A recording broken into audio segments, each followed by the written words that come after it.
Armand Klisivtich was on Locked On Blue Jackets today, telling us whether he thinks the New Jersey Devils are the next Metro team to win the Stanley Cup. You're Locked On Blue Jackets, your daily podcast on the Columbus Blue Jackets, part of the Locked On Podcast Network. Your team every day.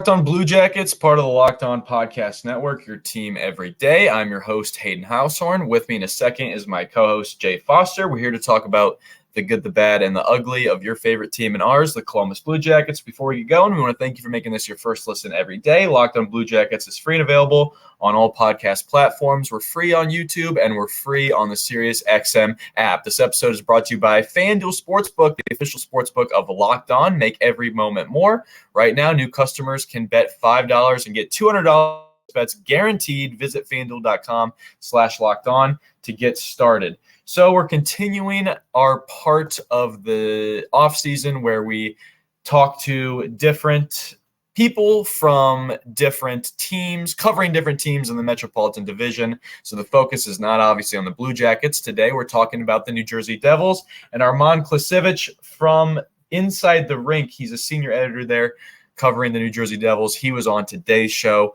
And yeah, without further ado, I will let Jay and I take it away. The New Jersey Devils were maybe the most annoyingly good team in the Metropolitan Division last season.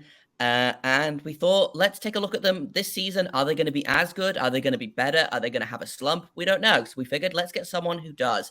So we've got Armand Klisivtich here from Inside the Rink to talk a little bit of Devils hockey with us. So we appreciate you hopping on the show, Armand. Let's start off with a move that both of our teams made this offseason with the Damon Severson sign and trade. Let's just get like the scouting report on Damon Severson. What kind of player of the Blue Jackets got with this contract signing? Yeah, you guys have gotten the solid defenseman. He's spent a lot of time with the Devils, but when you look at where the Devils are heading over the next couple of years, they've got a ton of young defensemen. You'll get a guy like Luke Hughes and Kevin Ball. I think the move is really for them to get room and have these guys get more playing time. If you look at Ball, he was in and out of the lineup next year, and I think with moving a guy like Severson out, it makes room for a guy like Ball, and I think he's gonna obviously Devils, but I think they're gonna see really how much they have in Luke Hughes and Kevin Ball heading into next season. Armand, first of all, I just want to say congratulations on defeating the New York Rangers in the Stanley Cup playoffs. What was that like, beating your rival in the first round of the Stanley Cup playoffs in 7 games? What was that feeling like as a fan?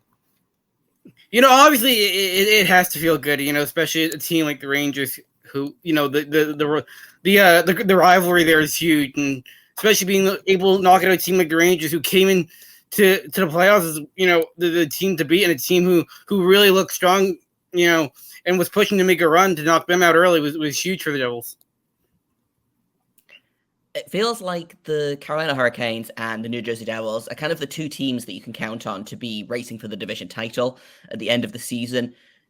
Do you think the Devils have done enough this offseason to try and win that race? Because I believe there was only 1 point in it at the end of last season. Do you think that they've done enough to kind of jump over the Hurricanes this offseason? I think the biggest issue for the Devils, and it seems to always be their issue over the last couple of years, has been goaltending.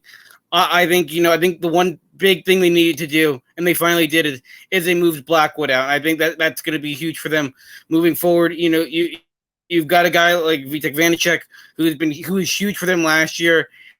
And then you've got 2 really young goaltenders who are going to be the future of the Devils in Akira Schmidt and Nico Dawes. The Devils have done this thing, turned the ship around by being really successful in the draft and taking advantage of having high chances in the draft. I'm talking 2017 getting Nico Hischier, and I'm talking 2019 getting Jack Hughes. How important have these two dudes been for the Devils and making them the Stanley Cup contender that they are going into this season?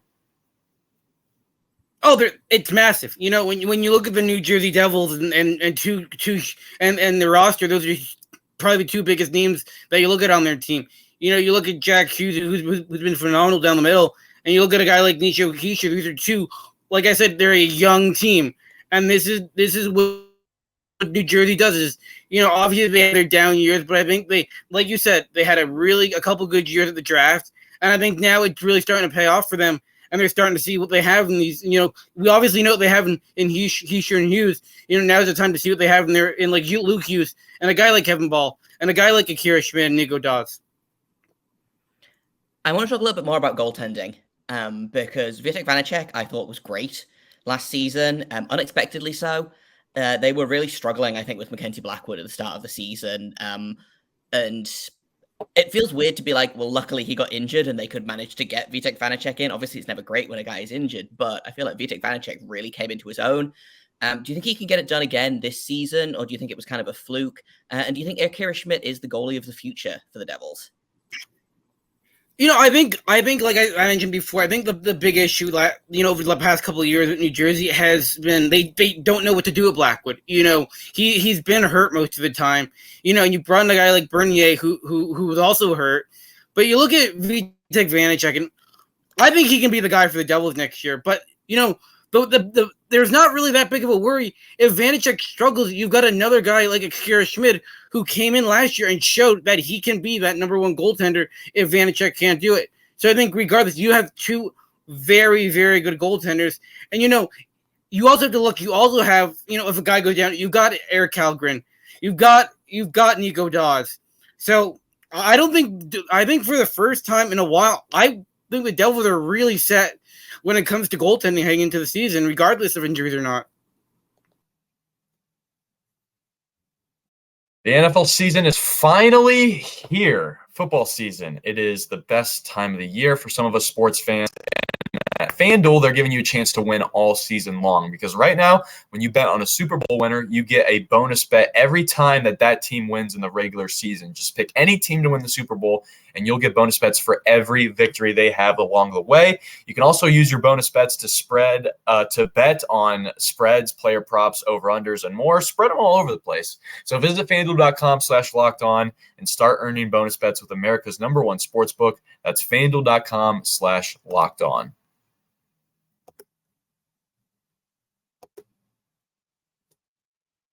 Lindy Ruff, he's been the head coach for the Devils since 2020. Came in as the same time as Tom Fitzgerald, the general manager. So these two are kind of together in a way. But Lindy Ruff is on the older side of things. Is there any reason to feel like he isn't the guy to keep coaching this team in the next, 3, 4, 5 years? I don't think that's really a concern right now. I think you look at what Lindy Ruff has done with the Devils, in the past couple of years. He's been a huge part of their turnaround. And he's helped guys like Jack Hughes and Nico Hischier. And he's going to be there now for the beginning of the young group of guys with Luke Hughes and Kevin Ball. And I think, you bring in a coach. And Lindy Ruff has a ton of NHL experience under his belt. So I really don't think there's any reason to worry about his age right now. I think he's the right fit for the Devils moving forward, especially in the next 3 or 4 years. Was it kind of not concerning? Concerning's the wrong word, but I feel like you guys kind of brought in Andrew Brunette to be the next head coach after Lindy Ruff, and then obviously he's left. He's gone to Nashville. How do you feel about that? Do you think like we've kind of been looking at it as how much impact do you think Andrew Brunette had on this team last season? Do you think we're going to see a different New Jersey Devils team this season, or do you think he was mostly just kind of there to help, and it was all kind of Lindy Ruff's brainchild, so to speak? I think obviously, it's great to see a guy like Andrew Brunette get a head coaching job heading into next season. But I think one thing, when you look at last season is I think if the Devils needed to fire Ruff at any point, if things went south, I think they knew they had their guy in Brunette. They didn't have to go out and search for a guy. And I really don't think this team's going to be much different. I think Lindy Ruff knows what he's doing. And I really don't have any concerns on the coaching side for the Devils moving forward. After seeing what Luke Hughes did in college and even seeing him play a couple games here with the Devils late in the year, Do you believe that he can be that top-tier elite player that Quinn and Jack have established themselves as? I think he can. I don't think it's going to happen immediately. I think you'll see him on the second or third pair heading into this year. I don't think he's going to get top pairing minutes. But I think it's all getting over the game, getting his minutes. And I think in 2 or 3 years, he's got the potential to be like his brother. Yeah, the Devils are kind of in the same boat as the Blue Jackets in terms of they have a lot of very good young defensemen that I think are going to hit all at once. And Luke Hughes is obviously one of them. But I want to talk a little bit about another one because he was compared a lot to David Jiricek in their draft year. How do you think Simon Nemec has been developing in the AHL? Do you think he's still a little bit away from having an impact in the NHL? Or how close do you think he is to being a full-time NHLer? I think he's just about there. I think he needs maybe another season in Utica. I think, when you look at Utica, they've done a great job at developing players down there. They had a great year last year in Utica, the team. And I think, it's all about the development, especially when you can have a good AHL team that's competing and who's going to be a playoff team like the Devils are. I think that's huge for players' development. So I think another year, a year at most for Nemec, and then I think you're going to see him in the NHL as a full-time defenseman. Utica's been so good at developing players, but it's Tom Fitzgerald, the guy that has been drafting these players. What of all the moves that he's made in the short tenure that he's been there? He took over in 2020. He's been with the team since 2015 when he was an assistant GM.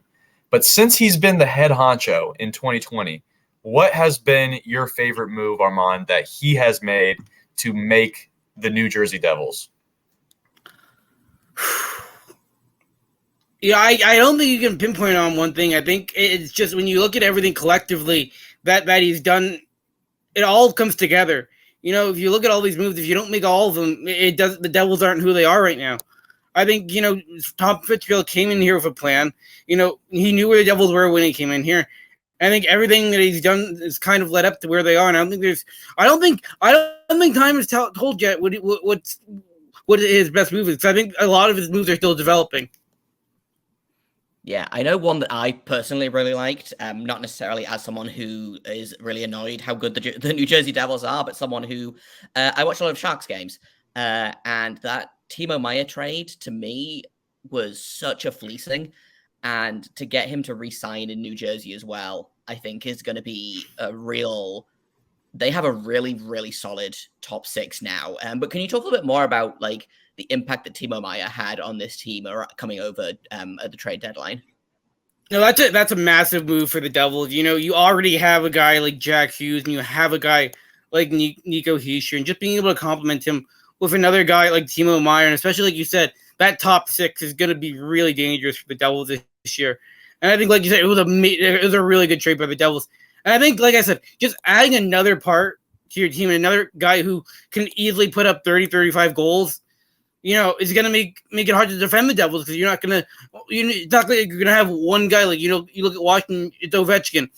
You're going to have multiple weapons on this Devils team that are going to be able to strike at any time.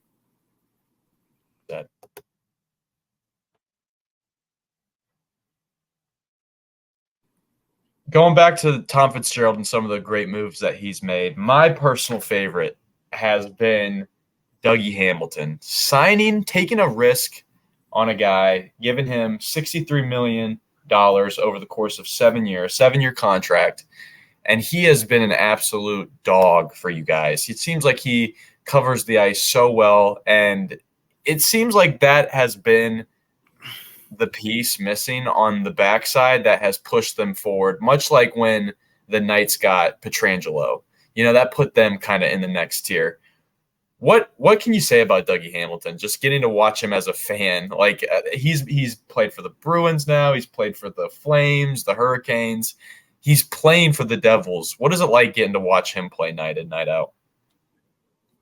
I think when you look at when the Devils made that move, a true top defenseman, I think you bring in a guy like Dougie Hamilton, at a time like that, when, you still got guys like Kevin Ball and all these guys still down in Utica and developing, to have a guy like Hamilton, who's going to be that top guy for you, is huge. And I think now having that top guy like Hamilton, who can play those big minutes, so you don't have to kind of rush Hughes or rush Ball and give them top lane minutes right away, is going to be massive, because then you can give these guys time to develop. So obviously we've looked at the very good young defensemen that the Devils have, but I want to talk a little bit about Alexander Holtz, because I'm looking at kind of the Devils roster right now, and obviously you have Hughes and Hischier as that kind of 1-2 punch down the middle, and then you have Maya, Bratt, probably Tyler Toffoli for 3 out of the 4 winger positions. Do you think Alexander Holtz can hit that last free top 6 winger spot this season? Because he feels like he's just ready to break out. I think a lot of people are underestimating Alexander Holtz. I think he's going to have a big breakout year. And I think, he was a very good player down in Utica. And I think a lot of people don't understand, when you look at the Devils, they have so much star power. Like you mentioned, with Meyer, with Hughes, with Hischier. You don't look at a guy like Holtz right away. So I think Holtz is going to be a guy who's really going to come out and surprise people and put up 20, 25 goals this year out of nowhere.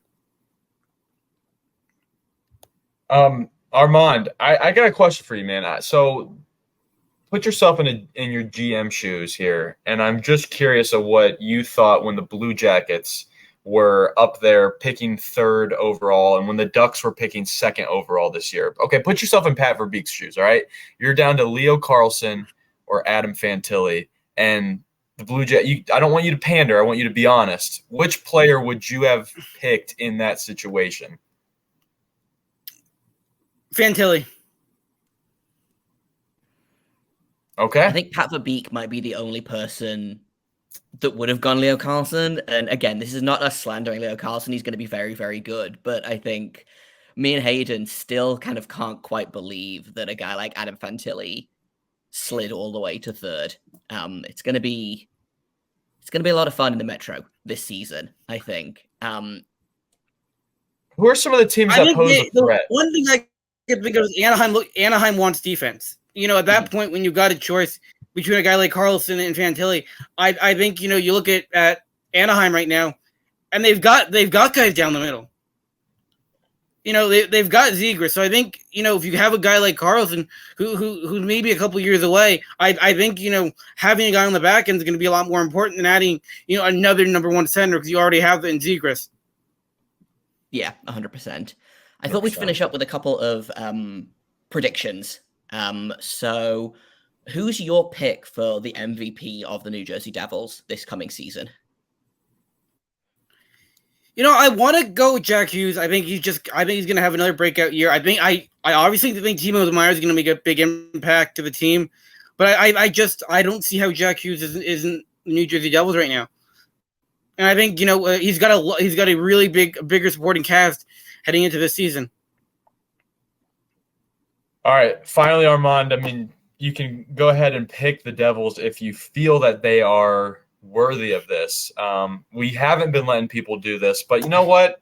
I feel like you know your Devils, so I'll let you take them.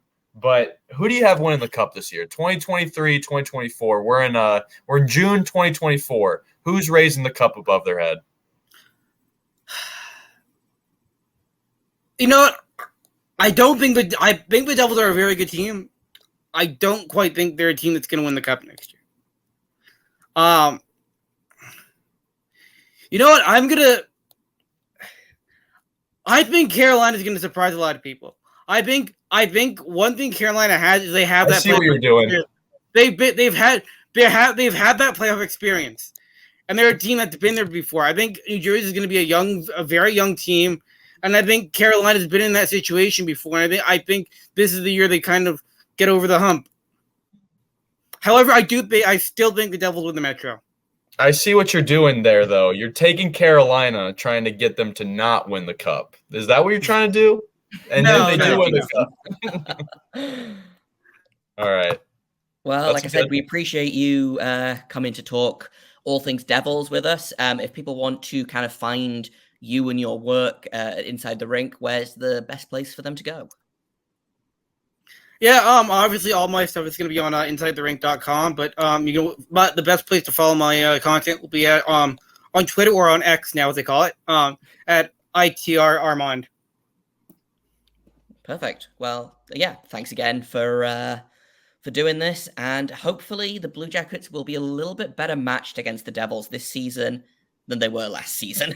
I think every team in the Metro improved this season. This offseason. Yeah, we're working on a prediction that there's going to be 5 Metropolitan teams in the playoffs this season. It wouldn't surprise me.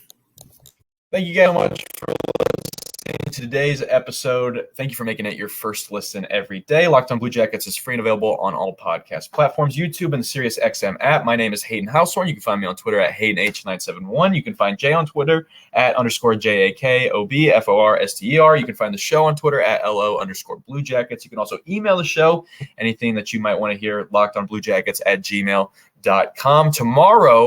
Over the weekend, we are going to get all of our thoughts that we have together for Traverse City and the lineups that came out earlier this past week. We're going to be discussing Blue Jackets games because Adam Fantilli is going to be on the ice next week, guys, in a Blue Jackets jersey. Jay and I are obviously very excited about that. That's coming to you guys on Monday.